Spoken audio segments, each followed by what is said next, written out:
Hey everyone, today I have our second installment of Battle of the Brands, and today it's going to be mascaras. So I'm going to be comparing two mascaras, and they are the ever so beautiful Benefit Rollerlash, and this guy retails for $24, which that's pretty expensive for a mascara, let's be real.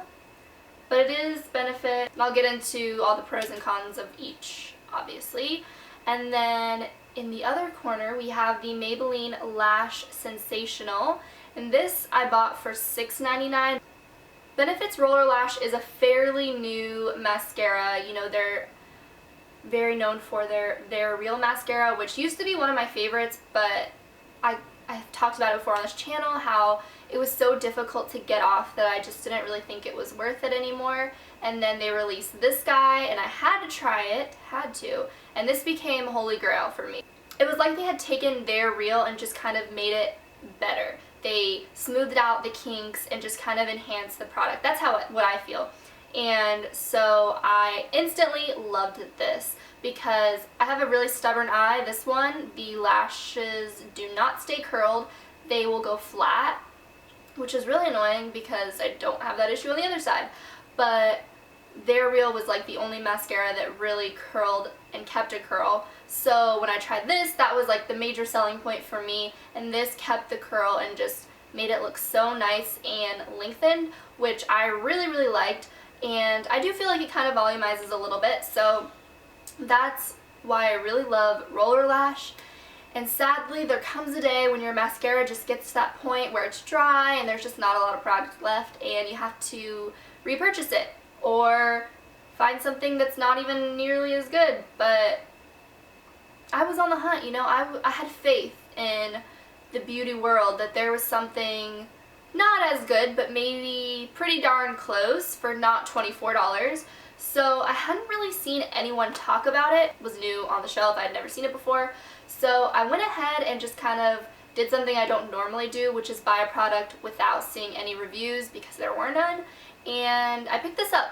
But one of the main selling points was that the wand of the Lash Sensational is in, I don't want to say a U shape, but like the shape of your natural lash line is how this is curved, and that's what Rollerlash is like. So I feel like that's kind of what set Rollerlash apart. I personally, and I know a lot of other people, were drawn to that shape because it's something different, and they also marketed their, I think it's hook and curl was what they said it's supposed to do, and I really love this wand. That was, besides the formula, because the formula is a major deal, the wand is such a big deal, I feel like, for me, and I think it worked beautifully together. So that's why when I saw the package of this though, and I saw that the wand, it's definitely thicker, but it's in that same shape, I was like, this could be good because I like that shape of wand.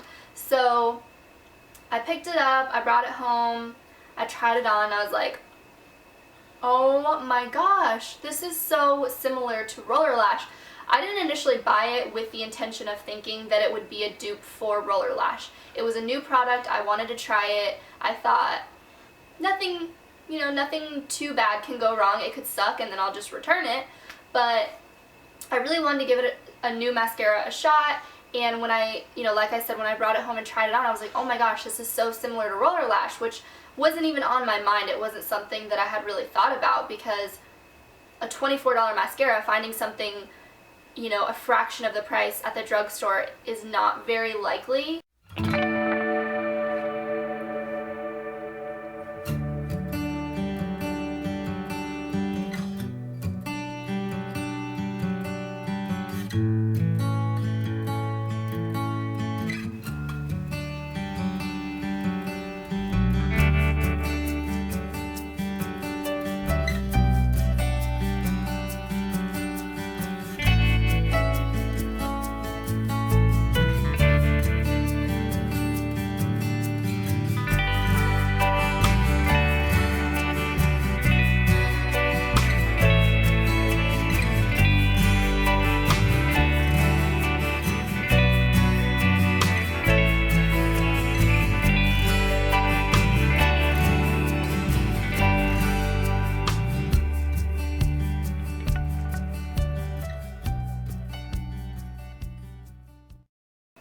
So I feel like both of these mascaras do a really great job of lengthening. As you can see from the close-ups, my lashes get so much longer. They almost reach my eyebrows, which is pretty intense, you know.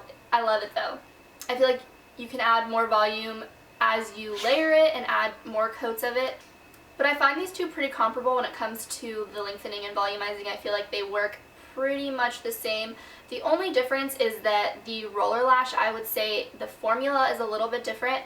It's slightly thinner, so it's a little easier to get clumpy with the Maybelline, but I feel like if you start out with a little bit and you use a light hand and just apply coats that way, which is what I like to do, I don't feel like it gets clumpy, but the formulas are slightly different, like I said, so you're more likely to start getting clumpier with the Maybelline first, but that price point is something that I can work with. I can definitely work with the mascara to get it to cooperate for me and my lashes. I mean, I guess we can talk about the packaging, but like, Rollerlash is definitely cuter.